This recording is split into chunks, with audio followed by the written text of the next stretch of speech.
யாரோ போல் நான் என்னை பார்க்கிறேன். ஏதுமில்லாமலே இயல்பாய் சுடர் போல் தெளிவாய் நானே இல்லாத ஆழத்தில் நான் வாழ்கிறேன். கண்ணாடியாய் பிறந்தே காண்கின்ற எல்லாமும் நான் ஆகிறேன்.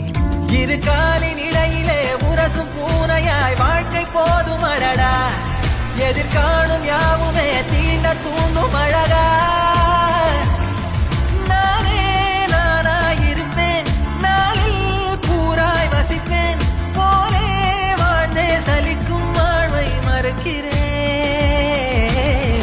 வாகா